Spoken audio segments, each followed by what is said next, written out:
como siempre. Excelente. Y comenzamos entonces. Voy a compartir la pantalla. Vi por ahí que estaba el presentador de hoy, así que asumo que estamos bien. Todo bien, hola a todos. ¿Están bien? Perfecto. Extraordinario. Hola Pablo. Muy Hola. bien. Todavía sigue ingresando un poco más de gente, pero bueno, ya es hora, ¿no? Vamos a partir. Bienvenido en esta 17ª reunión de Día de la Genealogía. El tema de hoy es bien interesante porque es una región llamativa, ¿no? Gente que está muy clusterizada y en los alrededores. Así es que, y además, Pablo, nuestro expositor, algunos de ustedes ya lo conocen y los que no, yo creo que van a quedar felices después de todo lo que tiene que decir, porque sabe mucho, mucho de esta tierra. Bueno, el título que nos convoca hoy básicamente es el que ustedes ven. Propiedades, pleito y genealogía en tierras del Maule. Pablo Barraza va a ser nuestro expositor. Como siempre en nuestras reuniones habituales, lo digo, ¿no? Y ya se han portado tan bien que ni siquiera hay que reclamar nada. Extraordinario. Los que han tenido problemas en la casa, bueno, lo lamento, pero ya no es nuestra responsabilidad. Y los organizadores de Viva la Genealogía, los de siempre, que estamos, bueno, dentro de todas las cosas que estamos haciendo, estamos cansados, pero estamos felices también. Por ejemplo, mañana comenzamos con el taller básico y los miércoles, y luego vamos a seguir con el taller avanzado los jueves. Así que estamos, bueno, súper entusiasmados, ha sido súper receptiva la gente en general. Y lo entretenido es que todos quieren, digamos, conocer el entusiasmo, ¿ah? Eso al final es como lo más reconfortante de todo. Hay ganas de aprender y de investigar nuestra historia familiar. Y está por ahí, está Pato Legarraga. Sería bueno, Pato, quizás que nos comentara de qué va a tratar la reunión de mañana.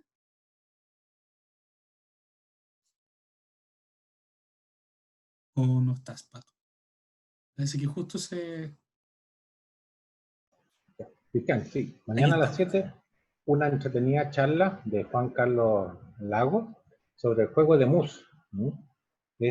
Forma parte de los aportes culturales de los vascos franceses en Chile y, es un juego de cartas del cual yo solamente sé el nombre. Sé que se lo pasan muy bien. Cuando iba al Centro Vasco había una mesa que lo pasaban extraordinariamente bien, y Juan Carlos nos va a ilustrar sobre en qué consiste este juego. Así que mañana Oye, qué lo entretenido. esperamos a las 19 horas vía Zoom.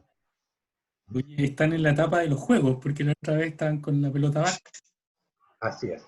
Pasamos por los aportes culturales, los aportes industriales, comerciales, en la pelota vasca, los frontones, los distintos frontones, y la semana pasada vimos cuál es el aporte de los que regresaron, las distintas razones por las cuales se devolvieron a sus pueblos, a sus casas, y todos los aportes que hicieron en sus lugares de origen.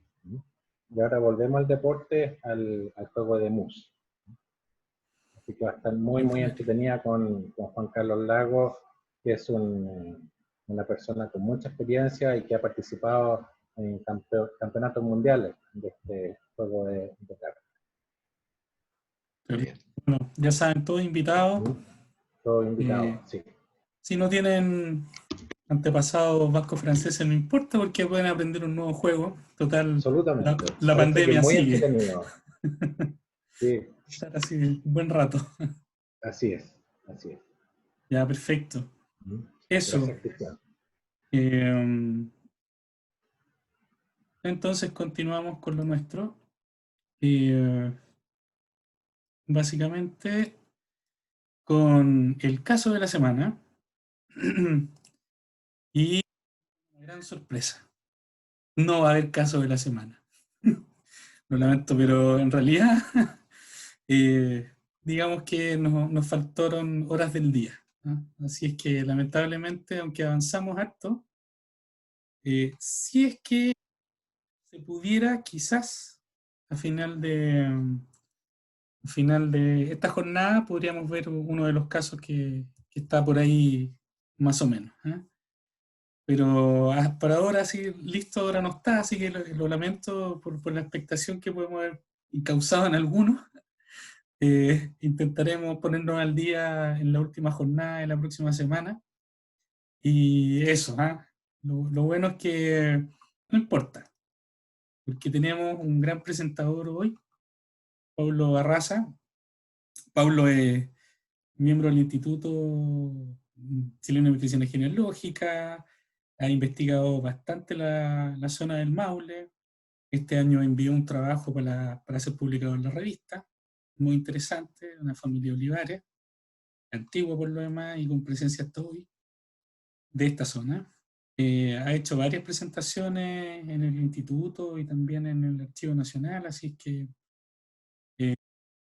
espero que puedan apreciar, van a ser muy interesantes y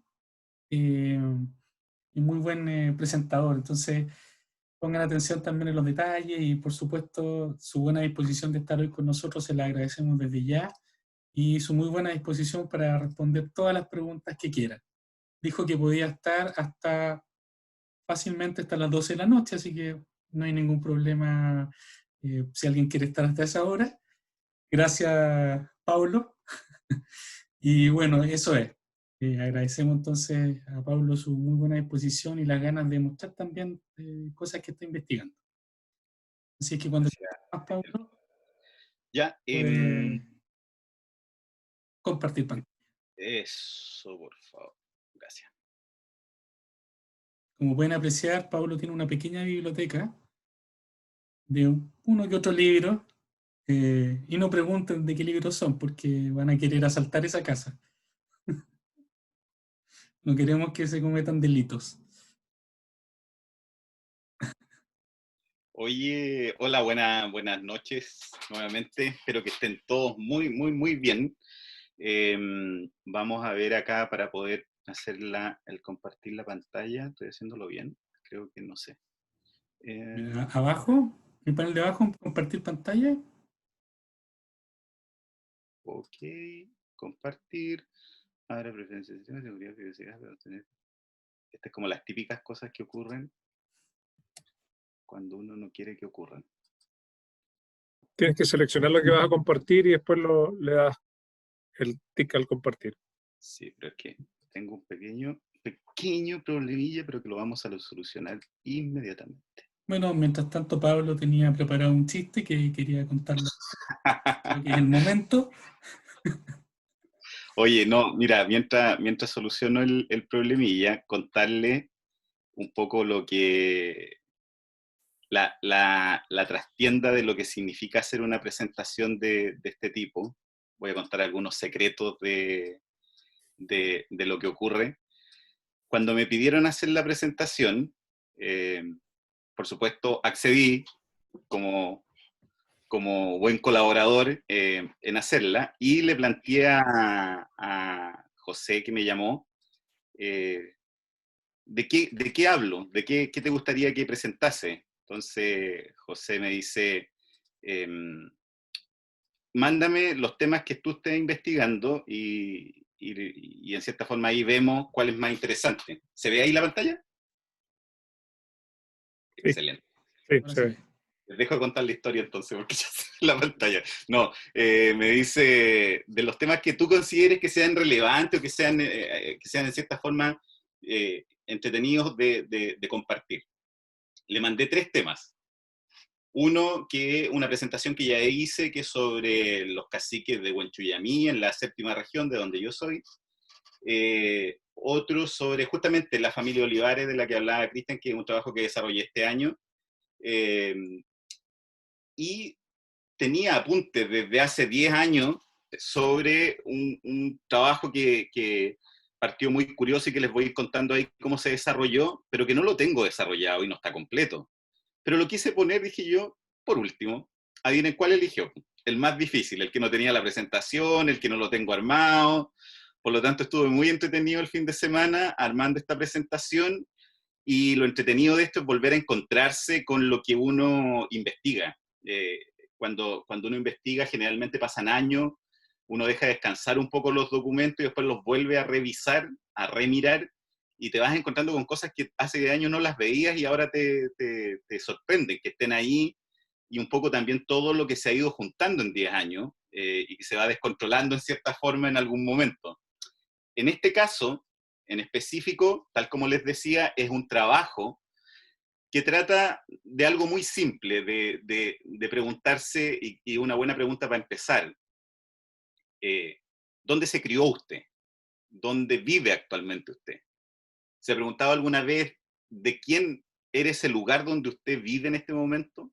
Algunos tienen la suerte de vivir en lugares que han sido de su familia, de sus padres, de sus antepasados, pero siempre hay un velo que oculta esa historia de ese lugar, y la curiosidad, por supuesto, me llevó a preguntarme de dónde era y de quién había sido el lugar donde yo me crié, que es en San Clemente.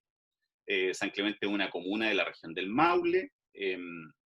Quiero destacar que hoy día nos acompaña en la presentación don Julio Salcedo. Julio Salcedo es sanclementino, no sé si de nacimiento, pero al menos por apellido es sanclementino, ya que su familia fue la que donó los terrenos para que se fundase San Clemente en 1864. Así que ilustre invitado, y qué bueno que esté participando. Y cuando me empecé a adentrar en la documentación que fui conociendo, que fui revisando, la investigación me llevó a diferentes lugares y a lugares que nunca había pensado que podía llegar a conocer. Se mezcló rápidamente el conocer a los personajes, a los dueños de esas tierras, con la genealogía, y de la genealogía rapidito vinieron los conflictos, los pleitos, justamente para poder demostrar quiénes tenían derecho y quiénes no sobre ciertas tierras. Y vamos a entrar en una genealogía de una familia que ha sido súper estudiada desde la perspectiva publicada, en cierta forma, en Familia Fundadora, el gran árbol chileno que viene en ese libro al final, que son estos árboles genealógicos que todos lo hacen descender que todos esos personajes descienden de una familia, justamente de esa familia a donde terminé, a esa familia a donde terminé llegando. Vamos a ir con la presentación, y un poco para que se ubiquen: la región del Maule, acá está en el centro Talca, los que han pasado, los que no. Cuando uno va al sur pasa por fuerita de Talca, los que conocen la región, queda justo en el centro, que en cierta forma divide la región en lo que es la precordillera y la cordillera, y lo que es la costa. Y San Clemente queda en el sector cordillerano o precordillerano, es una comuna bastante grande, y tal como les decía, data su fundación de 1864, un poco viendo la dispersión de familias que habían en el sector, viviendo en estas grandes estancias o fundos que existían hacia esa época. San Clemente, en este sector, aquí estamos viendo un plano, y no sé si lo logran ver, pero hay un puntito rojo, chiquitito, perdido, en el medio del campo, y en ese lugar yo me crié. Este lugar se llama Queri. Es muy poco conocido, está a las orillas del río Maule, y específicamente donde está el punto, donde está la casa, y donde todavía está la casa de mis papás. Y aquí es donde ya empieza definitivamente lo interesante, porque uno empieza de chico a conocer la historia de su propia familia, de lo que te cuentan y de lo que sabes. Y yo soy hijo de esto, que es un proceso histórico bien interesante, que se llama reforma agraria. Mis papás recibieron tierras de la reforma agraria, recibieron una parcela y una casa, o sea, el terreno, la casa la construyeron ellos, Y cuando empecé con mis preguntas, ya hace harto rato yo sabía de esto, porque me lo habían contado, mis papás todavía están vivos y me han contado mucha historia de lo que significó la reforma agraria vista desde este lado. Cuando uno se adentra en ciertos procesos históricos, es importante al menos no ser intencional en la búsqueda. Tratar de despojarse un poco de los juicios y los prejuicios que uno pueda tener para poder hacer una investigación lo más libre posible. Este es un tema que a muchas personas hasta el día de hoy les genera rabia, les genera también mucho dolor porque perdieron, en el entregar hay un perder, es un proceso histórico como se vivió en América Latina durante esta época de los 60 y 70, y se formó a partir de una ley, que es la ley 15.020, que es la que está ahí, que es la ley de reforma agraria, y de acuerdo a lo que establecía un poco las políticas de la época, buscaba entregarle los campos que estaban improductivos a más familias, especialmente a aquellas personas que eran inquilinos de los fondos. Para eso se generaron los asentamientos. Mis papás fueron parte de un asentamiento de estos fondos, y digamos que una reforma, reciben las tierras en un proceso más bien tardío de la reforma agraria. Al final, propiamente tal, yo creo que debe haber sido de los últimos campos que se entregaron en esa época.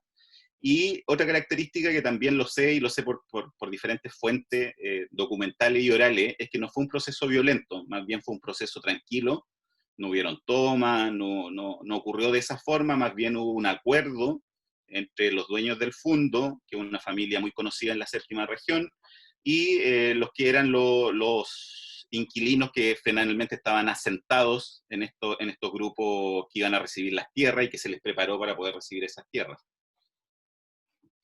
Este fondo se llama El Prado, y ahí se los marqué un poco para tener el contexto. Todas las referencias, los mapas que estoy haciendo, si bien están basados en los documentos, pero también están basados en mis propios conocimientos. Yo los recorrí de chico casi todo, conozco todos esos lugares, por lo tanto sé más o menos cuáles eran las extensiones de esos fondos. Eran 282 hectáreas, y esto lo saco del álbum de la zona central de Chile, que ustedes lo pueden encontrar en internet. Y hace me sorprendió porque no lo había revisado, lo puse ahora que estaba armando la presentación, y dice que de estas 282 hectáreas totalmente regadas, no existe ni un cerro entre medio, son puras planicies, se cosechan productos, trigo blanco, dice acá, y en un término medio de 30 hectáreas. Y eso es como que llama la atención. Tenía una viña de 5 hectáreas, se sembraban estas 30, pero el fondo tenía 282 hectáreas. Eso demuestra un poco lo que estaba ocurriendo en esta época, y un poco explica también qué fue lo que sucedió posteriormente. Lo primero que encontré, por supuesto, fue el documento o la escritura inscrita en el Conservador de Bienes Raíces de Talca, que le entrega a mi papá, Miguel Barraza Garrido, esta propiedad, que eran alrededor de 18 hectáreas, más el terreno de la casa, y por un pago de 109.000 pesos de la época en 28 cuotas. Me acuerdo perfectamente que eso se terminó de pagar el año 90 y fuimos muy felices porque había que pagarlo sagradamente todos los años, y eran como cifras para nosotros bien astronómicas que había que juntarlas.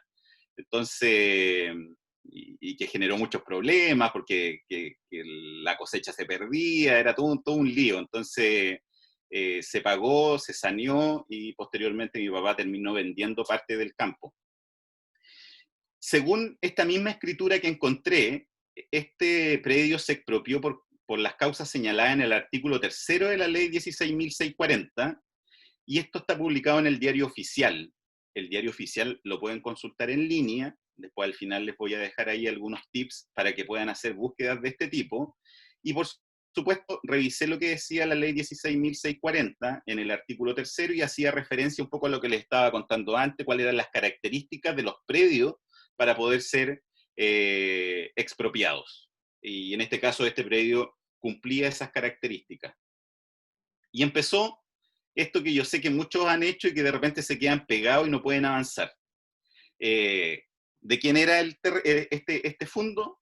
Era de un señor que se llamaba Daniel Tijero Caballero, argentino. En Talca es famosa la ferretería Tijero hasta el día de hoy. Y fue él a quien se le expropió este campo, y él lo había obtenido, de acuerdo a la escritura, a las inscripciones del conservador de bienes raíces, lo obtuvo de Francisco Selman, me equivoqué ahí, es Selman Dake, palestino, ya que estaban hablando de los palestinos. Esto es llamativo, porque el Maule principalmente no es una zona que se caracterice, excepto la zona como de San Javier Parral, por ahí pueden haber más palestinos, pero esta zona principalmente no. Yo me acuerdo que había una familia en San Clemente que conocía que eran palestinos, él lo tenía y se lo había comprado también a un talquino bien conocido que lo tuvo un par de años, que era Jorge Silva Gana. Las mismas inscripciones, ejercicio me imagino que han hecho ustedes, y si no lo han hecho es muy entretenido, porque cada una de estas inscripciones en el conservador de bienes raíces al final te da la referencia para poder buscar en la inscripción anterior, y así en la anterior y en la anterior. En el conservador que está en línea del Archivo Nacional es bien entretenido cuando tenemos escrituras que son del año 30 o 35 hacia atrás, y esta laguna que no existía, cuyos documentos recién encontré los pude conseguir el año pasado, son gracias al conservador de bienes raíces de Talca, que lo visité y que desde hace poco puso en línea los índices. Por lo tanto, es mucho más fácil si alguien busca en Talca escritura o algo que esté en el conservador de bienes raíces. Al final les voy a dejar los links, pueden entrar, es muy fácil, uno pone nombre, te encuentra la escritura, tú haces la solicitud, te llega una confirmación, tienes que pagar 3.000 pesos, paga los 3.000 pesos y al otro día te llega la copia de la escritura. Todas estas que ustedes ven, estas 4 fueron sacadas de esa forma del conservador de bienes raíces de Talca. Y siguiendo un poco la historia hacia atrás, apareció don Jorge Silva Gana, que se lo había comprado a Manuel y Arturo Ederra, que eran hermanos, también talquinos. Lo entretenido de esto es que cada vez que se me aparecía un nombre me ponía a hacer la genealogía de cada uno de los dueños. Entonces era como, por eso no avanzaba nada en los últimos 10 años, porque me quedaba pegado entre los Ederra, que eran argentinos también, los Silva, que son la famosa familia Silva de Talca. Los Ederra se lo habían comprado a doña Graciela Labarca, esta es gente del sur, que era casada con un suizo que se llama Emilio Sutter, o Sutter, no sé cómo se pronunciará, que lo había adquirido el año 35 a María Bernstein. En este punto ya tenía mucho más información, pude hacer un poco armar el árbol de quién eran esta familia. Me fui encontrando de que los Bernstein era una familia americana, norteamericana, que había llegado a Santiago, que a través del trabajo de corredores de bolsa, el fundador, don Benjamín, había hecho una fortuna bastante considerable para la época, y se había dedicado justamente a hacer la inversión de esa fortuna en la compra de propiedades agrícolas. Y doña María lo había heredado de su padre, quien a su vez se lo había comprado y aquí uno ya empieza a entrar a las familias más bien maulinas propiamente tal, que se la había comprado a una señora Letelier, la señora Letelier lo había comprado a Roberto Munita, que lo tuvo muchos años, y que la había heredado a su vez de su padre, don Celedonio Munita, quien se lo había comprado a su vez el año 1877 a don Joaquín Riquelme. Todo esto, en cierta forma, lo hice siguiendo solamente escritura tras escritura, inscripción tras inscripción. Quiero hacer un paréntesis aquí porque es súper llamativo este personaje, don Benjamín, y a propósito les voy a contar una anécdota. Yo le había hecho toda la genealogía, sabía de dónde venía, sabía con quién se había casado, cuántos hijos tenía, cuántos nietos había tenido y todo el tema. Y en una reunión, en mi trabajo, me invitan y me piden participar con un estudio de abogado, y se presenta en la reunión don Benjamín Bernstein. Casi me caí de la silla porque primero me sorprendió que se llamase Benjamin Bernstein y luego rápidamente por el segundo apellido supe quién era. Me daba mucha vergüenza decirle, oye, yo sé quién es tu papá, tu mamá, tu abuelita y tu abuelo que se casaron y que fueron dueños del fondo del Prado, pero eso demuestra cuando uno se mete en la genealogía lo loco que esto se puede llegar a convertir. Y estuve más pendiente de eso que de la reunión misma. Bueno, este caballero, tal como les decía, que nació en Nueva York, que llegó a Chile, que hizo su fortuna como corredor de bolsa y que se casó con una prima acá en Chile que había venido previamente con su padre. Tuvo 5 hijos y se casó por una segunda vez con doña Adriana Concha de Talca, que terminaron ellos al final por lo que encontré también armando esta presentación, terminaron cediendo parte o entregándole en cierta forma a sus hijos las propiedades, y ellos parece que se fueron de viaje porque saqué la foto del pasaporte estos que están en Family Search. Entonces, pareciera que después se fueron de viaje y él terminó muriendo en Buenos Aires. Me imagino que o de vuelta del viaje o el viaje fue a Buenos Aires. No lo sé. Visité la tumba del señor Bernstein que está en el cementerio general, una tumba bastante bonita. O sea, a ese nivel llegó el poder conocer a cada uno de las personas que fueron dueños de este campo. Y este señor, tal como les contaba, había ido adquiriendo una serie de campos. En este mismo sector en San Clemente adquirió uno que es uno de los más grandes, que se llama Maitenes, que queda al lado del Prado. Adquirió otro que se llama Los Llanos de Perkin, que queda en cierta forma contiguo a esta zona, un poquito más al sur, y el Prado, que se componía de varias propiedades que se habían ido comprando a lo largo del tiempo y que al final terminó siendo un solo campo, que eran el Molino, los potreros de la Espina, estos eran potreros que estaban en la cordillera, y el Fundo del Prado y el Magnolio, que están todos juntos. Esto en la zona de la región del Maule, eran todas estas hectáreas que vemos ahí, algunos no los tengo bien definidos, pero según lo que aparece en estos mismos trabajos que hemos revisado sobre las propiedades en la zona central y la tasación que tenían, esa era aproximadamente, para pesos de la época, lo que él llegó a tener solamente en esa región, porque he leído que también tenía otras propiedades en otros sectores. De nuevo, fui trazando poco a poco cómo era esa propiedad, esas propiedades. El fondo de Maitene es un fondo tremendamente grande, llega hasta la precordillera, deslinda con lo que es el Colorado, donde está el lago Colbún, que muchos lo han escuchado, y los Llanos de Perkin es este pedazo de tierra que queda entre un estero y el camino internacional Paso Pehuenche, que va hacia Argentina, propiedades que son extremadamente ricas en producción, hasta el día de hoy son explotados y de hecho el fondo de Maitene sigue manteniéndose, no con esa extensión porque también fue expropiado, sino que una extensión mucho menor, pero sigue siendo trabajado, y el Prado terminó siendo parcelado, y una parte que fue la que mantuvo el señor Tijero terminó como frutícola actualmente, aunque está abandonado en estos momentos. Como me apareció la estancia de Perkin, por supuesto que fui a buscar qué es lo que aparecía sobre Perkin. Y aquí se empezó a colocar muy entretenida la historia, porque descubrí que la estancia de Perkin fue, o conocida como Eperkenco, aparece en algunos documentos cuando se refiere a esta estancia del Maule, fue una merced de tierras que hizo el gobernador García Ramón en 1610, si no me equivoco, y se la otorgó a Pedro Gutiérrez de Mier, que había pasado con Sotomayor en 1583 a Chile, fue corregidor, me faltó la R, del Maule, y soldado que había actuado en España, en Flandes, y que vino a Chile. Yo sé y estoy seguro que muchos ya están haciendo el ejercicio de sacar su genealogía, porque creo que más de la mitad de Chile debe descender de este caballero, principalmente a través de una familia que es bastante conocida, ya que su nieta, doña Mencía de Mier y Arce, se casó con Francisco Ortiz de Gaete y Agurto.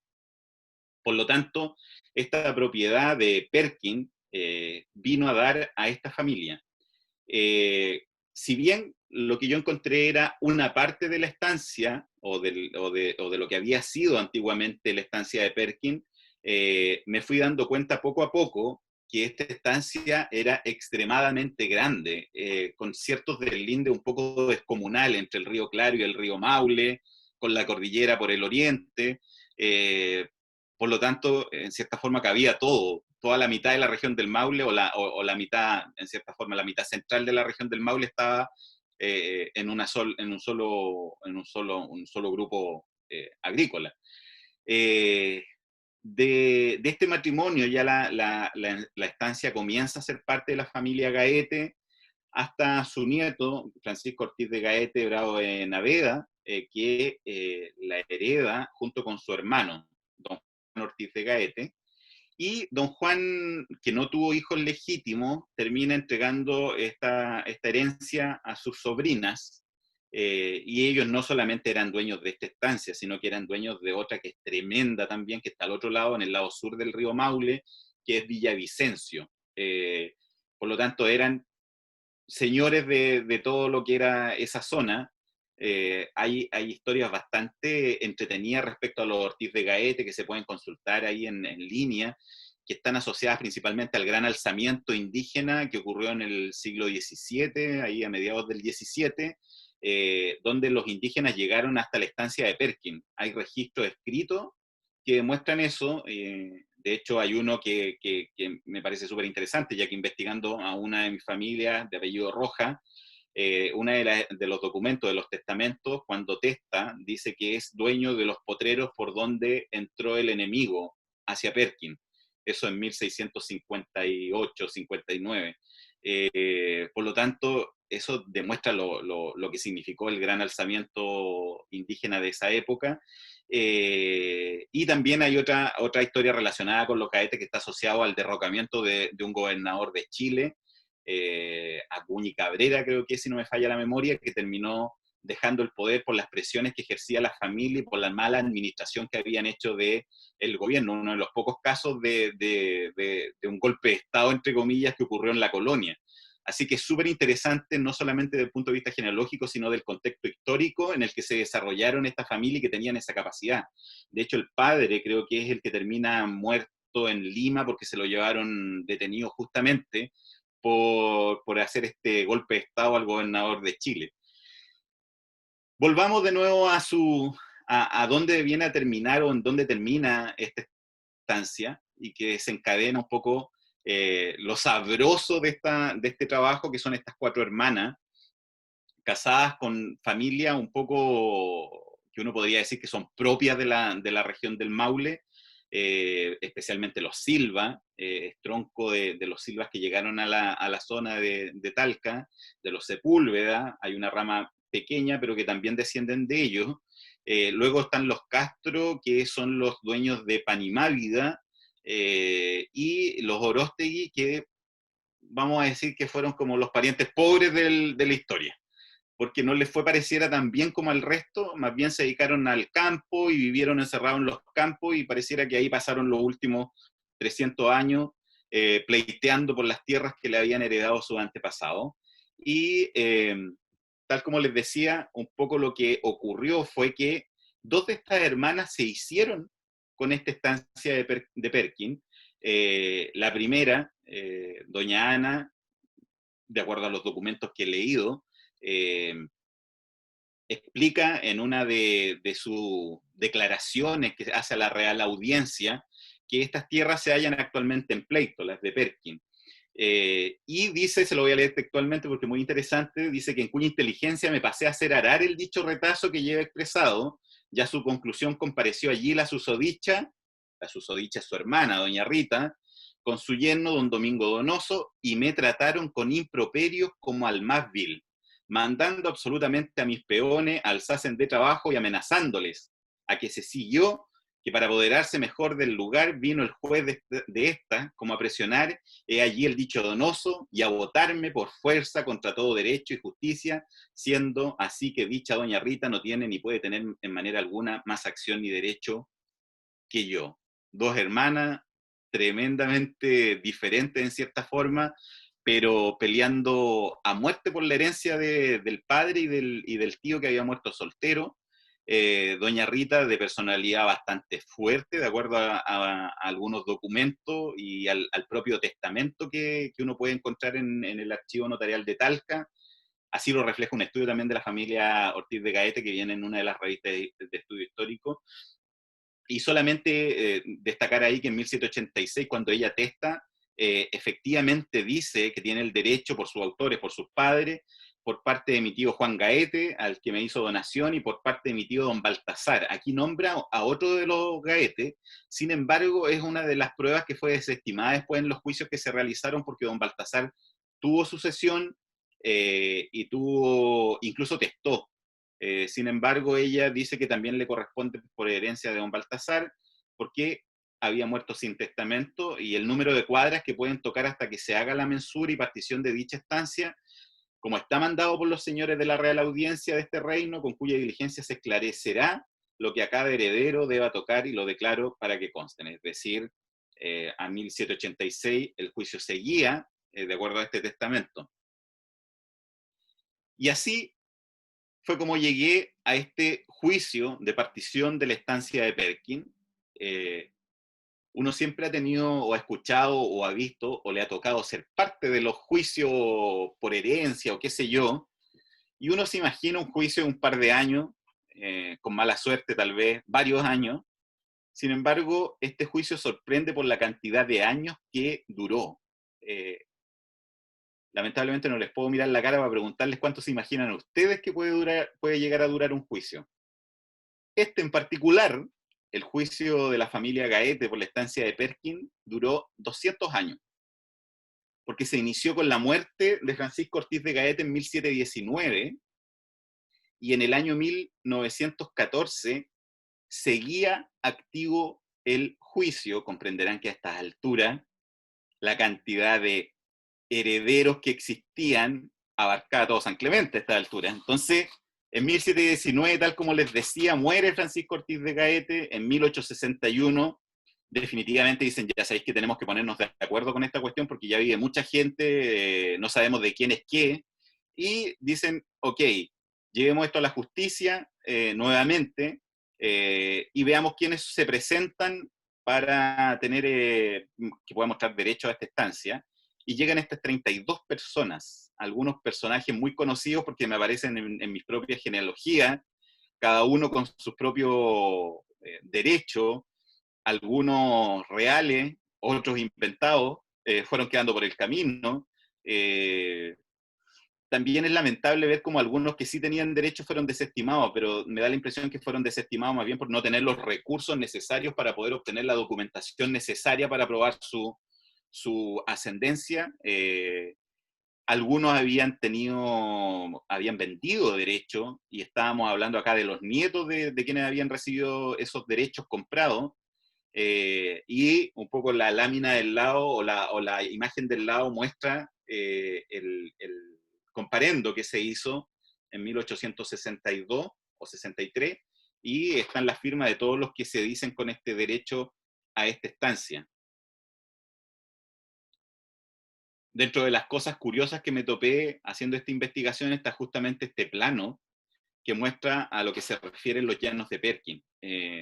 Como pueden ver, está el río Maule por el lado derecho, el río Lircay por el lado izquierdo, el camino que va, me da la impresión que ese era el camino oficial que iba desde el norte hacia el sur, porque el sector de Keri fue conocido como Paso Ancho, es decir, por un lugar donde se podía transitar. De hecho, en este verano, en febrero, yo pude atravesar ese sector en auto, y esa era la extensión, es decir, de río a río. San Clemente, por lo demás, se llama San Clemente Entre Ríos. Y aquí la cuestión se empezó a colocar más cabezona, porque tratar de armar o tratar de entender quiénes eran cada uno de estos personajes es un trabajo agotador, pero muy entretenido, porque te va dando cuenta de la composición social de un grupo humano, en este caso. Me armé un Excel, primero lápiz en mano, luego con la ayuda de Excel, y me fui viendo de dónde le venían a cada uno sus derechos. Y finalmente, si bien el juicio, el que les mostré, donde este largo juicio no tiene una sentencia, pareciera que todo se resolvió de una forma bastante extraña, que es la compra que hicieron principalmente don Louis Williams, que también fue un terrateniente de la época, alemán, de los derechos que le podían caber a los diferentes dueños o que se decían dueños. Y hay una serie de documentos de compra de derechos, compra de terrenos, de retazo, y él a la vez, Louis Williams, se la vendió a Alfredo Riesco se la termina vendiendo a nuestro Benjamin Bernstein, que fue el que termina aglutinando todos estos campos y los convierte en una unidad, en cierta forma, agrícola. Otra cosa que fue muy simpático fue poder descubrir, de esto ustedes podrían encontrar mucho, y la invitación es que cuando pase todo esto, tal como decían ustedes, puedan visitar el Archivo Nacional, porque ahí se van a encontrar con este tipo de cosas. Los expedientes judiciales de partición de bienes son muy entretenidos porque adjuntan entre ellos, no sé, las partidas de nacimiento, de matrimonio, de defunción, la declaración de los testigos para probar que yo soy hijo de tal persona. Y esto es un poco el derecho que le correspondía a una familia que se llama, de apellido Sepúlveda, que es el abuelo de unos primos míos de allá de Kerry, y ellos habían adquirido ese derecho a partir de la compra que habían hecho a la familia Silva Gaete. Cuando yo empecé investigando esto y me aparecieron que estaban pleiteando, yo me imaginé que descendían de la familia. Sin embargo, en el expediente me di cuenta que lo habían adquirido por compra que habían realizado, y ahí se demuestra un poco la lógica de la sucesión de uno de esos derechos. Imagínense que habían 38 que querían, en cierta forma, demostrar también esto mismo. En este caso él lo demostró, y primero Perpetuo Barberi y después Louis Williams terminan comprándole esos derechos. Conclusiones de esta investigación en curso. Cuando uno se mete a investigar, cuando uno se entrega a hacer este tipo de investigaciones, uno tiene que tener claro que la genealogía siempre va a actuar como una ciencia auxiliar de la historia, es decir, aquellas partes que la historia con mayúscula no logra darnos cuenta, la genealogía sí nos puede dar un contexto que es mucho más amplio, que es mucho más, de repente, más minúsculo, más íntimo, por decirlo de alguna forma. Lo segundo es que la comprensión de los procesos históricos desde nuestra perspectiva como investigadores, como genealogistas, como aprendices, siempre tiene que ser no intencional, no involucrarnos, aun cuando de repente nos tira a decir algo o nos tira a llevar la investigación por algún lado, no ser intencional. Me cuesta, por ejemplo, dar un contexto, no tengo un juicio completo respecto a lo que significó la reforma agraria, tal vez porque soy parte de eso, y tal vez porque es un hecho demasiado cercano, por lo tanto trato de ser lo más objetivo y no intencional, que una palabra que usamos los periodistas cuando queremos decir algo, cuando queremos relatar un hecho. Quienes nos dedicamos a hacer genealogía, como ustedes pueden ver, nos movemos de lo micro, del puntito chiquitito que se llama la casa donde nací, a un proceso que nos muestra hasta el rey de España, hasta Felipe III. Por lo tanto, nos movemos y tenemos la capacidad de movernos entre lo minúsculo y lo gigante, en cierta forma. Otra conclusión, lo entretenido, que es volver a revisar lo que ya investigamos, para descubrir errores, para enderezar historia, para encontrar nuevos datos en lo que ya habíamos encontrado. Y lo otro es usar la bibliografía. Ya tuvimos una sesión donde hablamos de los libros, y siempre la bibliografía con esa precaución de ser más bien referencial y completamente para entender ciertos contextos, especialmente de aquellos investigadores que nos llevan más cancha tiro y lado con algunos temas. Y por supuesto, no sé si se dieron cuenta, las preguntas generan siempre más preguntas, y en este caso, para esta investigación, mi pregunta sigue siendo: ¿de dónde obtuvo el Fondo del Prado Joaquín Riquelme, que olímpicamente lo dejé ahí en stand-by cuando lo compró en 1877. Creo, sospecho, que sin duda de haberlo comprado a alguno de los herederos de los Gaete. Joaquín Riquelme es de apellido Espejo, creo que es el segundo apellido. Hay dos Joaquín Riquelme, padre e hijo, se llaman de la misma época y están en el mismo periodo. No he encontrado la escritura de la compra. Es cosa de que vuelvan a abrir el Archivo Nacional y me iré a meter ahí nuevamente a escarbar entre los notariales de Talca, a ver si doy con esa escritura. Lo que les decía, finalmente, lo que se consultó para elaborar esta investigación, siempre tener presente que tenemos lo que está disponible en línea y siempre hay que hacer la visita o la vuelta presencial por estos archivos.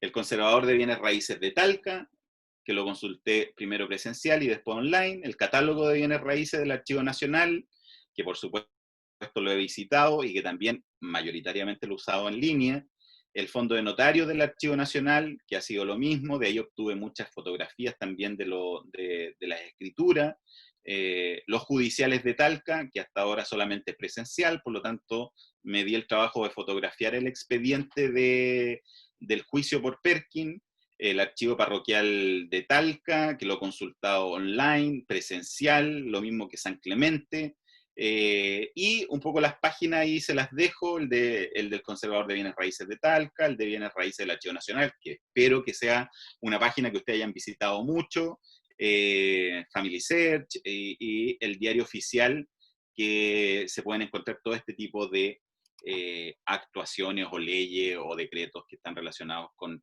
la administración nacional. Algunos libros, si quieren saber más sobre estos procesos históricos, no son de genealogía, lo hice a propósito para poder incentivar la lectura también de otro tipo de fuente. Hay unos muy buenos, de todas las layas y de todas las tendencias, desde Gabriel Salazar hasta Villalobos. No quise casarme con ninguno. Está Mario Góngora con los orígenes de los inquilinos en Chile Central, muy bueno.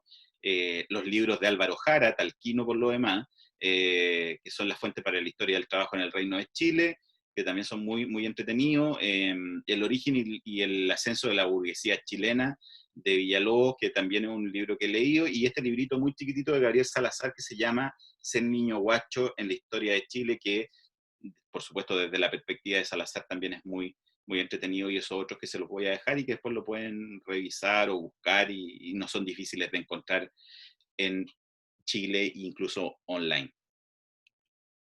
Esa es mi presentación, ahí está mi correo, si es que alguien después quiere escribirme algo. Espero haber estado a la altura del anuncio hecho por Cristian Cofré de mi presentación. Si no lo estuve, los invito a que me esperen un par de años para poder terminar la investigación y contarles en qué terminó.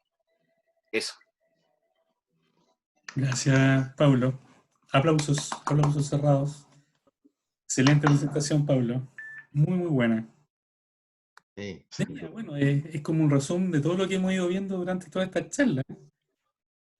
Cómo utilizar la fuente, cosas online, otras presenciales, bibliografía, lo que es lo importante el contexto. Fantástico. Yo creo que todos aprendimos mucho, ¿no? Sí. Sí, por supuesto. Oye, Pablo, tú... Hay unas poquitas preguntas respecto a la presentación. Si me salté alguna, por favor la ponen de nuevo, porque arriba hay mucha conversación de la parte árabe. Así que a lo mejor quedó una ahí entre medio que se me fue. La primera pregunta es si estos Sepúlvedas son Sepúlveda Toledo. Si tienes alguna referencia, Paulo. Sí, andan por ahí metidos los Sepúlveda Toledo, son ellos. No los que hice el cuadrito de la familia que compró los derechos, esos no. Los que están metidos con los gaetes son ellos. Ok. Pedro Torres estaba pidiendo tu correo, pero ya estaba puesto ahí en la presentación. La presentación se va a enviar, tengo la duda yo. No sé si por ser un trabajo a medio terminar, se va a compartir o no. ¿Qué dice Pablo? Yo no tengo ¿Sí? ningún problema. Sí. Perfecto. Ya. Entonces, esa es la pues, pregunta de Iván. La enviamos. Bueno, felicitaciones, Paulo. Hay muchas. Nos estamos empezando a llenar de felicitaciones. Todos muy contentos con tu presentación. Qué bueno que le gustó. También felicitaciones por el tema de la fuente, excelente trabajo, etc. Una pregunta de Fernando Mujica. Si Wilkilemu formó parte de Perkin. No, Wilkilemu no, hasta donde yo sé, no. Le tengo ganas a Wilkilemu de meterme ahí, pero quiero ir por acá primero. Pero no estuvo como dentro de las grandes estancias que se compraron más bien hacia más pegado a la cordillera. Wilkilemu está más pegado entre el camino entre San Clemente y Talca, y entiendo que no era parte de Perkin hasta donde yo investigué. No. Okay. Paulo, Cristian Mujica, yo creo que tú lo ubicas, te pregunta si en el expediente de partición donde están los 32 interesados están los datos de parentesco de los Cervantes Bravo. Sí. Muy buena pregunta, es muy interesante esa pregunta de Cristian. Están. Hay alguien desesperado por el expediente, ahora ya claramente hay alguien que necesita el expediente. Hay alguien que va a empezar a negociar aquí, ¿eh? Ya lo veo. Claro. Una pregunta, si sabes de dónde viene el nombre San Clemente. Es por el santo, era el santo de devoción de la familia, de una de las familias. Me da la impresión que es de los Salcedo, los Ramírez o los Vergara, porque esas son las tres familias. Y el santo mártir, Papa Santo Mártir. Eso es lo que sé. Okay. Eduardo Espinosa pregunta si Truquilemu es lo mismo u otro nombre de Wilkilemu. Yo siempre lo he escuchado como Wilkilemu. No lo sé si es que pueda tener otro nombre que haya sido conocido anteriormente. Mauricio Chamorro te pregunta si Joaquín Riquelme tendrá alguna relación que conozcas con la familia Riquelme Valdés de mediados del siglo XIX, Riquelme Aravena de fines del siglo o Riquelme Aravena de inicios del siglo pasado. La genealogía de esos Riquelme está hecha, de hecho aparece en una de las revistas de estudio histórico, le puedo mandar a Mauricio después dónde está, pero pertenece un poco a la familia Riquelme de Bernardo Higgins, por decirlo de una forma fácil. Yo sé que hay presencia de familia Riquelme en el Maule. De hecho, yo vengo de una Cecilia Riquelme del Maule, casado con uno de los Varos a principios del siglo XIX, pero que no he logrado entroncarlo con los otros Riquelme. Okay. La señora Ruby Baeza Elizondo está pidiendo la palabra. Por favor, proceda. Procedo. Para variar, pues Paulito, te pasaste, buenísima, muy buena. Es que te quiero comentar algo. Mira, la vida se ha encargado de ponernos en varios distintos caminos de este tema de la genealogía, primos, amigos, compañeros de carrete, pero ¿sabes qué? Ese Selman Dake me quedó dando vuelta y resulta que él está emparentado, Juan, no Fernando, no Francisco, con mi Rosa Baeza Cruzat, pues. ¿Usted conoce a los Baeza Cruzat? ¡Oh, qué buena! Sí, buenísima, me sonaba, si me sonaba mientras hablaba, nos contabas de esta historia, este pleito tan entretenido, lo busqué y sí, confirmado.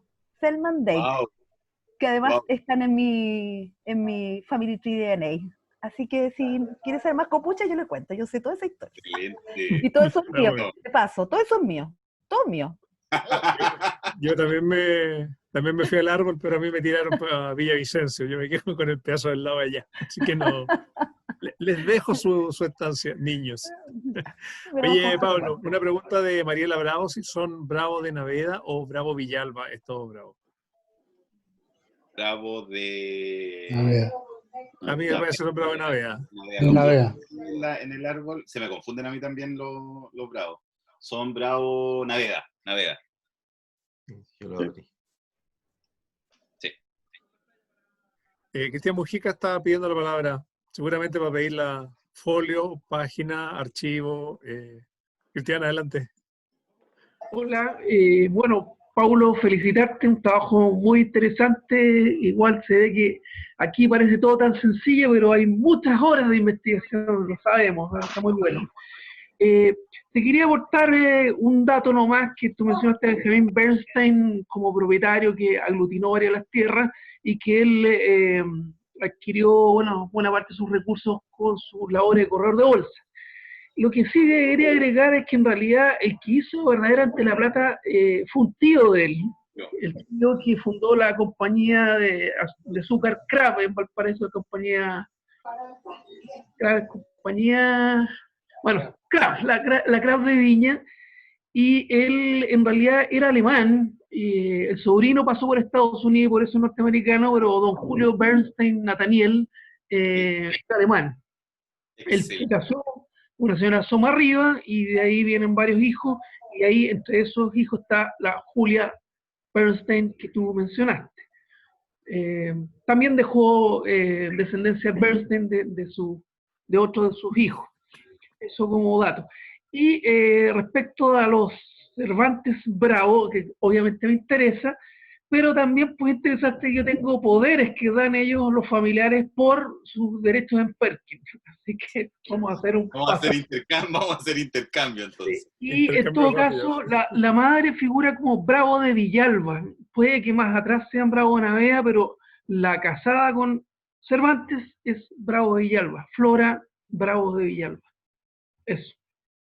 Excelente, gracias. Oye, y ellos, en cierta forma, los Cervantes fueron los que armaron toda la trifulca de 1861, porque aparecen con estos derechos y que se los cuestionaron todos los de este lado del Maule. Ellos fueron los que tuvieron que aportar más documentación para poder demostrar que tenían el derecho. Hay varias partidas de matrimonio y de funciones que están ahí en el expediente de Perkins. Pero es por los Bravos, efectivamente es por los Bravos. Estoy acordándome de memoria, debo tener el árbol. Excelente. Gracias.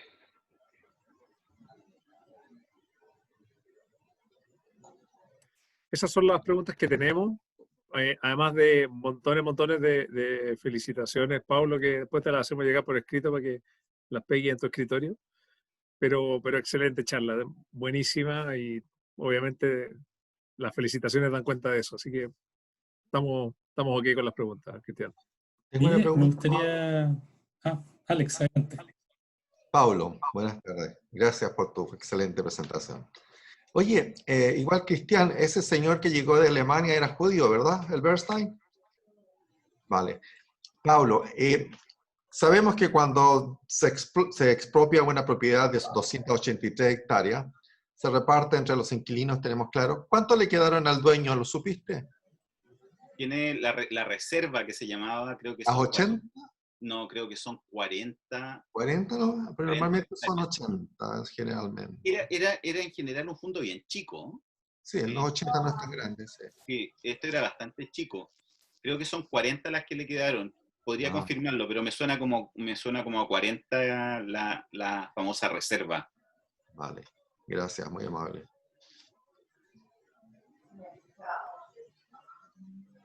Había alguien más por ahí preguntando también, ¿no?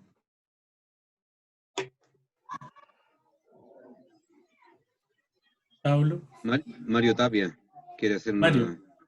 Sí. Hola. Oye, en Linares hay un caso parecido de un juicio de 200 años, quizá un poco más, que se resolvió creo que en el año 50, que es el juicio de los Tapias, los Tapias ricos y los Tapias pobres. No sé si lo han escuchado. Pablo se está riendo. Sí, lo conozco. Sí, me gustaría comunicarme contigo y ver la posibilidad de que nos expliques un poco mejor cómo se puede acceder a los archivos judiciales. Eso. Sí, conozco, gracias por la pregunta y no hay ningún problema. No, y felicitaciones también, muchas gracias a ti por la... Vale. El otro día leí algo sobre los Tapias y el juicio larguísimo de los Tapias ricos y los Tapias pobres, y es muy parecido, pareciera, tiene como ciertas similitudes con lo que pasó con este juicio, y me interesa porque es una zona que también investigo. Me aparecieron hace poco ahí algunos clientes. No Tapia, ni pobre ni rico, pero tengo por esa zona.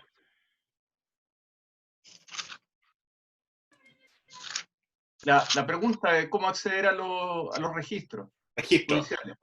Judiciales, Archivo Nacional, Miraflores. Sé que se puede utilizar el sistema de la maquinita que está al ingreso del computador. Los chiquillos ahí, Cristian y Pablo, manejan mejor que yo eso.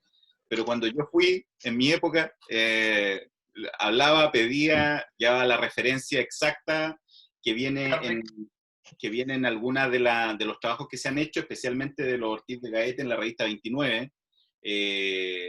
y ahí viene bien referenciado todo lo que tiene que ver con esto, de hecho habla mucho del juicio. Entonces fui con mi referencia específica en el legajo tanto, en el expediente tanto, me trajeron una caja completa, física, y por supuesto lo que hice fue sacar cámara y le saqué foto a todo el expediente. Después lo transformé en cierta forma, me hice un índice para poder ubicarme, traté de ponerle números, después me aburrí, después pasaron 2 años, pero en cierta forma esa es como la lógica de ocupar para mí el archivo nacional respecto a los temas judiciales. Ahora sé que hay un sistema indexado que tú puedes buscar por apellido. Sí, eso le iba a contar yo, porque en el Archivo Nacional, cuando tú entras a mano izquierda, en la sala de lectura, hay unos computadores. Y en esos computadores tú tienes que pedir el acceso al judicial porque es un archivo local, no está en línea, está solamente disponible en esa sala. Y ahí pues tiene un buscador por apellido. Y efectivamente, como dice Pablo, te van a traer una caja, si estás buscando Silva, por ejemplo, te van a traer todos los expedientes que estén en esa caja, que más o menos puede tener a mí me ha tocado hasta 30 expedientes en una misma caja. A veces es re entretenido porque hay más de un expediente para la misma persona, pero si no, son varios asociados.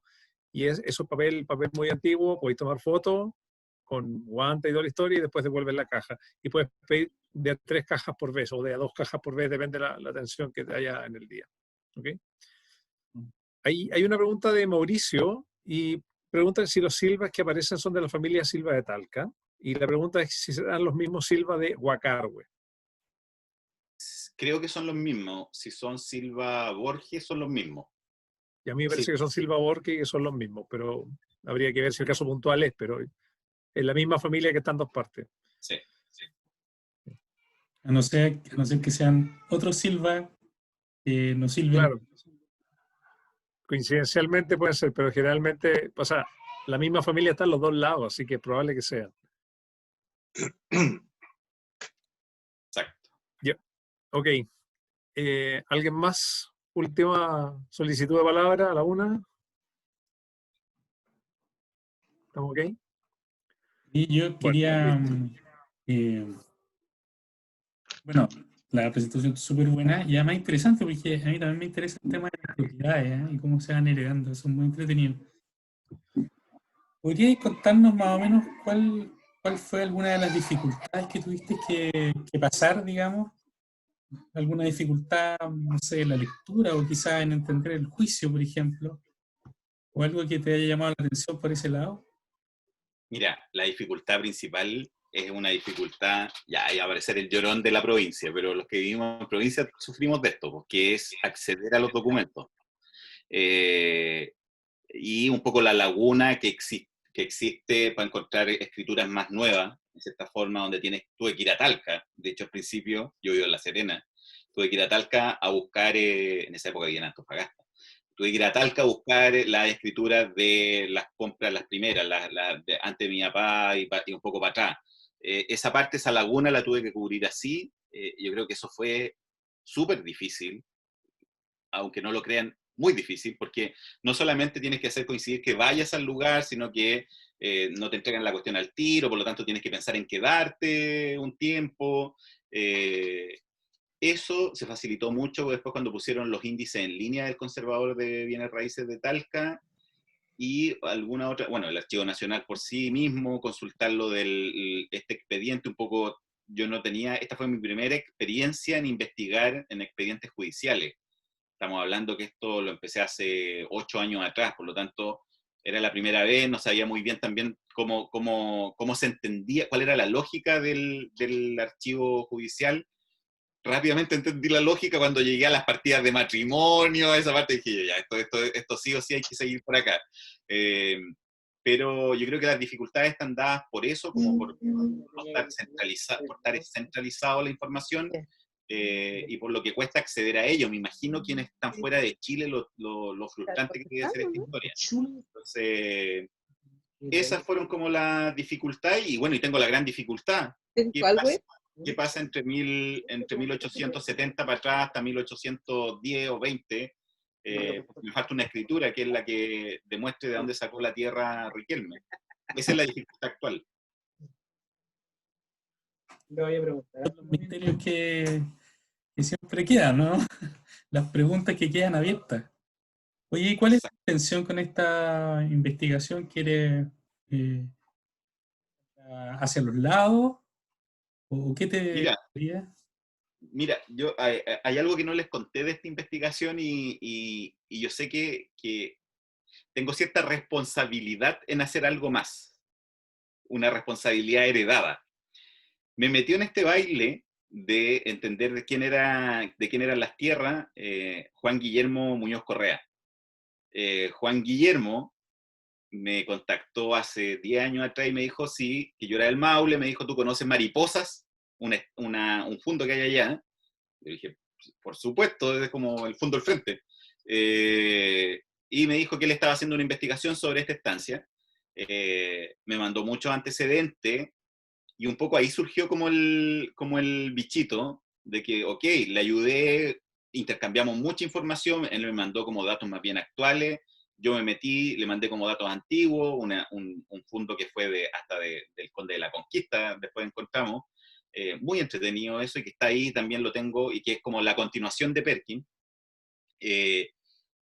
Y un poco, bueno, después murió Juan Guillermo y me quedé con gran parte de esa información. Entonces, lo que yo siento en este momento es como que tengo cierta responsabilidad de poder hacer una reconstrucción de lo que era, de cómo se formó en cierta forma lo que es San Clemente actualmente. Y mi idea es justamente eso, es poder tener lo más acabadamente posible un mapa de cómo, de quiénes fueron las personas que en cierta forma influyeron para que San Clemente, para que Talca o para que el Valle Central, si uno quisiese decir, sea lo que es actualmente.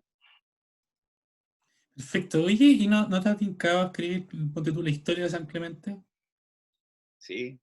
Me tinca eso, me tinca escribir de lo no sé qué, todos los días tengo una tinca diferente, pero como somos los genealogistas súper dispersos con algunos temas, que empezamos aquí y terminamos allá, pero San Clemente se merece tener una publicación histórica ¿Por qué no hay? genealógica ¿No hay amplia. nada?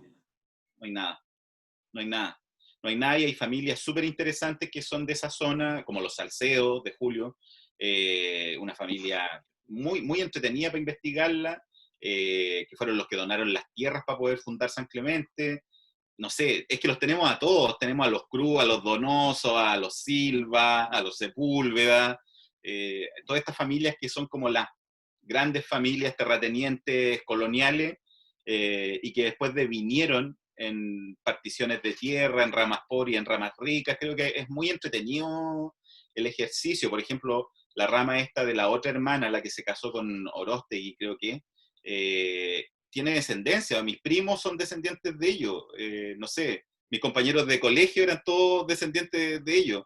Parte, y esto es como reflexión final. La reforma agraria tuvo, en cierta forma, desde una perspectiva, ese sentido, devolvió la tierra a los a los descendientes de esas familias originales, de los Gaete, porque fue gente que permaneció ahí durante 400 años, que las circunstancias sociales los llevaron a ir desapareciendo y ir perdiéndose en las capas sociales más bajas, y lo que hace esto es devolver en cierta forma estas tierras a ellos. Pero, de nuevo, es un proceso histórico que está todavía, no sé si en desarrollo, pero está muy fresco.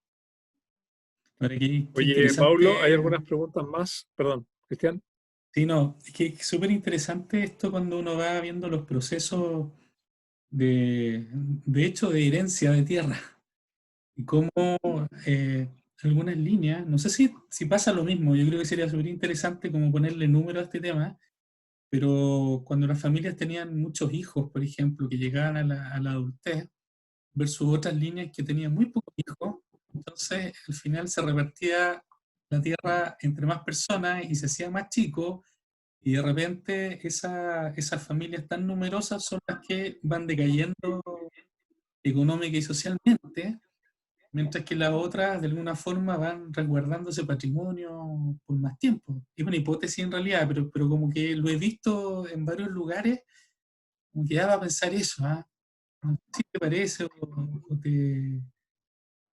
te ¿Lo has visto? ¿Pasó algo similar, me imagino, acá, ¿no? Tal cual. O sea, está demostrado, al menos en esta investigación que ha demostrado, al menos con un par de familias que recibieron tierras de la reforma agraria que son descendientes de los titulares originales. Es como un círculo. Lo otro es la permanencia, ¿no? De esta familia en el lugar, po. Porque están ahí y están 400 años ahí mismo. Ahí mismo. Eso es notable y pasa Mira, al lado. Oye, Pablo, un comentario. Acuérdate que San Clemente también tiene todo el rebote del boom económico de Constitución. Hay una migración importante ahí para que la Ispel se motive. Y hay un par de preguntas más que te quiero hacer que Lo voy están a poner dentro en la lista. Ahí para todo lo que hay Sí, que hacer. la Ischel debe seguir ahí con los ingleses, principalmente de Constitución, que son bastantes, y algunos de ellos terminan en San Clemente, otros por supuesto van a Santiago y otros a Valparaíso. Pero en San Clemente quedan algunos trazos de esa familia. Juan Saavedra comenta que el libro de Gustavo Ramírez Vergara trata alguna de estas familias, y Gabriela Paiva te pregunta si tienes algo de la historia de Vilches. Sí, a lo primero el libro de don Gustavo es un libro, hay que tomárselo con cuidado. Trata sobre esta familia, pero hay que tenerle, primero hay que entenderlo, porque es muy complicado de entender, la genealogía, cómo la desarrolla, y luego el ejercicio que yo hice, que fue que tengo el libro, pero le saqué fotocopia y al final terminé rayando toda la fotocopia para poder entender. Los datos son ciertos, pero están como desordenados. Eso es como solamente como una nota al margen sobre el libro de don Gustavo.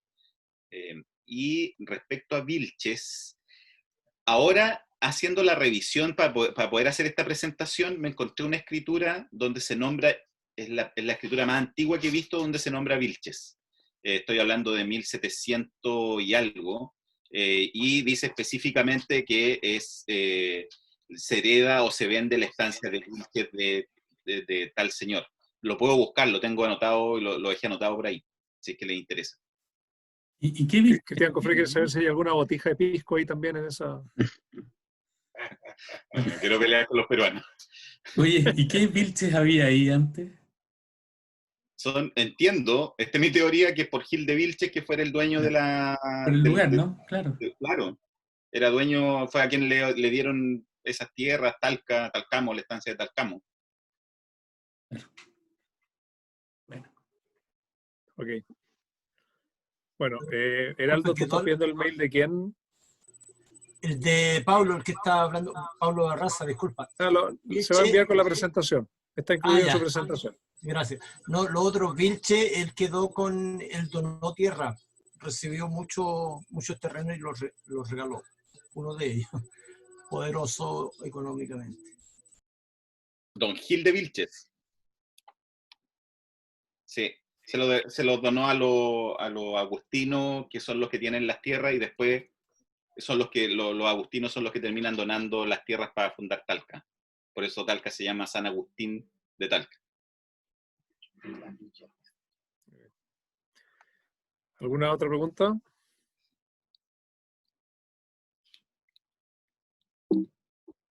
Estamos. Cristian. No hay pregunta. Okay. ¿Sí? No hay pregunta. Bueno, yo creo que fue una muy buena exposición, como una especie de resumen de estas cosas, y como la genealogía y el fondo con la propiedad. Yo creo que esa cuestión amarrada a la tierra es como casi lo mismo muchas veces. Al final este fenómeno que nos mostraba Paulo se va repitiendo en otros lugares. Y eso encuentro que tiene mérito, digamos, es como hacer patria, en el fondo. Somos de esta tierra y probablemente nuestros antepasados de pronto están 4 siglos por lo menos habitándola, y eso es notable. Encuentro que es muy bonito. Alguna vez pensé en una especie de como plantar un árbol en esos lugares para hacer el árbol genealógico de los descendientes desde el, no sé, por el siglo XVII, cuando se empieza a poblar la zona central o otros lados. Bueno, es bonito, ¿eh? Es bonita la historia y con la tierra, anidada a la tierra, ¿eh? Así que bien, gracias Pablo nuevamente por la paciencia también. Todavía nos queda tiempo para llegar a las 12 de la noche, así que podemos... Oye, hay una pregunta de Ori, no sé quién es, y dice, ¿los maitenes actualmente de quiénes son? Qué buena, que es una pregunta súper específica, de alguien que conoce. Es de Las cosas raras de la vida, de un señor de apellido Barraza, que es el yerno de los antiguos dueños, que son la familia Roja Orozco, que todavía viven ahí en las casas. Esas casas siguen funcionando, hay una lechería y las casas patronales son preciosas y siguen vivas. De hecho, un miembro activo que teníamos en el grupo de genealogía, que ya falleció, era hermano de los dueños del Fondo Maitene. Por eso como que me llamó la atención esa pregunta. Pero actualmente es de un señor que se llama, creo que es Marcos Barraza, que no tiene nada que ver conmigo. No soy dueño del Fondo Maitene. Oye, ¿ya todo esto te conectaste con los gaetes? No. Ah, Hasta cuando no se demuestre lo contrario, no desciendo de los gaetes. Eres el único entonces. falta poco, sí, tiene que faltar poco por ahí, de traslado. Oye, De una hecho, Cristian consulta. Cofrete puede contar su propia historia, que negaba ser gaete hasta que fue gaete. Somos pocos los que estamos quedando, Cristian, ¿viste? ¿Me permiten? Pablo, me quedó la duda, tú mencionaste a don Julio Salcedo, como yo no lo conozco, ¿cuál es el nexo con la tierra que hay con el Tu señor Salcedo? antepasado, sí, don Julio, no sé si está o se retiró. Acá don Julio, aquí lo veo. Ya. Oh, ahí está, ¿verdad? Don Julio, sus antepasados donaron las tierras de San Clemente. Así de sencillo. Una cosa poca, donaron las tierras para la fundación de la ciudad de San Clemente, que actualmente es una comuna con no sé, 40.000 habitantes, una cosa así. Y ellos eran dueños de lo que era el lugar en torno, primero, las tierras las donaron para una parroquia, eso fue lo que hicieron, para el establecimiento de una parroquia y unas cuadras para algunas familias, y después las mismas, los lazos familiares que tenían con los Ramírez y con los Vergara fueron generando un círculo de donaciones que terminó siendo San Clemente. Esa es la vinculación. ¿Y en qué lugar de la genealogía se encuentra usted, don Julio, del señor que donó? ¿Su abuelo, su bisabuelo? Presidente don Francisco. Hola. Hola, buenas noches. Mira, yo provengo de don Francisco de Salcedo, ¿ya? Él era el propietario de las tierras ahí hasta el LIT, la subdelegación de los Litres, como yendo hacia abajo Perkin, ¿ah? Topándose por ahí con don Pablo Barraza, ¿ya? Y sus hijas, ya casadas con señores Vergara y señores Ramírez, doña Rosalía y doña Pilar. Entonces, ellas eran las propietarias y las dueñas de las casas originales de Francisco de Salcedo. Y entonces, ellas donaron, tal como decía Pablo, 4 cuadras de tierra alrededor de su casa, ¿ya? Para crear la iglesia, ¿ya? Y con lo restante hicieron una subdivisión de pequeños sitios como para atraer gente que vivía en los campos y así dar, digamos, forma al pueblito ahí. ¿Ah? Ellas son mis tías bisabuelas. Ellas son hijas de mi tatarabuelo, digamos, ¿no? Y la familia se mantuvo ahí por 150 años, casándose entre todas las familias que habitaban ese sector, por Ramírez, Vergara, bueno, y los Opasos, de donde provenimos, digamos, de doña María de Castro, María Opaso de Castro, de don Valeriano Bruna, de Panimavia, del otro lado del río, como decía Pablo, ¿eh? También llegaron por ahí, por San Clemente. Eso es más o menos donde me sitúo por ahí en la historia en los años desde 1740, 1780, estamos por esa zona. Eso. Muchas Muchas gracias. gracias, Julio. Pablo, Ori te pregunta si conoces la Hacienda Histórica de Marchihue, y Javier, que me imagino que Javier Mata, quiere hacer un comentario. La Hacienda de Marchihue, creo que sí. Puede que sí. me hice un tour por esa zona y creo que sí. Tan buenas las preguntas de Ori, así que después me escribe mejor para saber. Sí, ahí Cristian puso tu correo, así que ya lo pueden copiar desde ahí. Y Javier, ¿está ahí por ahí todavía? Sí, hola, buenas noches, ¿cómo están? Ahí. Felicito, Pablo, por ese gran trabajo que has mostrado sobre territorios, tribunales y tantas cosas lindas de la región del Maule, con la cual yo me siento identificado también, no obstante ser bastante santiaguino, porque mi familia tiene tierra en Caliboro, entre San Javier y Cauquenes. Yo te quisiera decir que cuando viví en Australia, uno de los hombres más ricos de la comunidad en Canberra, que es la capital de Australia, porque no es Sydney la capital de Australia, es Canberra, era Carlos Pavé Jiménez, de San Clemente, casado con una señora Solar. Pavé Solar son su familia, y a él la comunidad le decía el patrón chico, porque él era del pueblo de San Clemente, emigró en los 70, según recuerdo, y su sueño era siempre haber tenido un campo, bueno, un fundo. Pero bueno, en Australia todo es farm, entonces él tenía una granja con animales, ¿ya? Y por supuesto él había obtenido su fortuna no de la granja, sino que tenía una gran cantidad de estaciones de servicio en la ciudad. Las bencineras eran de Pavés, y nos invitaba a mí con mis hijas, y era muy entretenido ir a su farm, porque él salía en su tremenda camioneta, ¿ya? Que se podrá imaginar, y los animales lo perseguían. El toro lo perseguía, las vacas lo perseguían, porque ahí llevaba los fardos de paja para alimentarlo. Y bueno, me trae muy buenos recuerdos, porque él era un gran sanclementino que tenía la sangre y la herencia maulina muy metida, tenía un grupo folclórico, y él llegaba a las actividades de la embajada donde se tocaba guitarra, se bailaba cueca, y él llegaba montado a caballo con los aperos y todo eso. Así que un saludo a los de San Clemente, alguien de Caliboro acá. Qué Desde bueno. Brasil. Qué bueno, qué gusto verte, Javier. Hola, sí, buenas noches.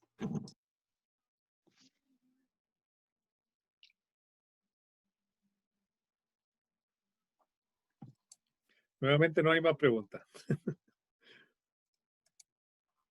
Ya, perfecto. Estamos entonces. La foto. La foto final. Nos despedimos. Penúltima reunión. Fotito. Chao. Pásenla bien. Cuídense mucho. Chao. Muchas gracias. Gracias a ti, Paula. Que esté muy Gracias, bien. Muchas gracias, Pablo. Te pasaste. Muchas gracias por todo. Gracias, Sí, muy gracias bueno, Pablo. muy Gracias. bueno. Ahí, Gracias. tenemos el Cristian. desafío Chau. de Mariano la próxima semana. Sí, hay un desafío ahí. Mariano se ríe, hermano, pero tenemos un desafío con Mariano. Que al igual que Paulo ha tenido la gentileza, dijo, de aceptar, ¿cierto?, nuestra invitación a dar una charla en Viva la Genealogía, que va a ser nuestro último capítulo. Uy, ¿qué ha pasado? Ahí sí. Algo pasó ahí. Pero ahí Ahí estamos. sí. Bueno. Pues a ver cómo sale la semana que viene. Bien, tiene que salir. Bien. Si es la última reunión de la primera parte, tiene que ser buena. Claro. Sin presiones, sin presiones. Sí. Yo lo intentaré. Bueno, teníamos una un siesta, caso, pues, Mariano, para que esté bien despierto. sí, teníamos un caso para esta semana, pero lamentablemente la persona a la cual le habíamos tomado el caso tuvo problemas de conexión, así que lo vamos a dejar pendiente. El próximo, ahí nos ponemos al día. Así que bueno, gracias Paulo, gracias a todos y hasta luego. Nos vemos. Listo. Que esté bien. Chao. Nos vemos. Chao, chao. Chao.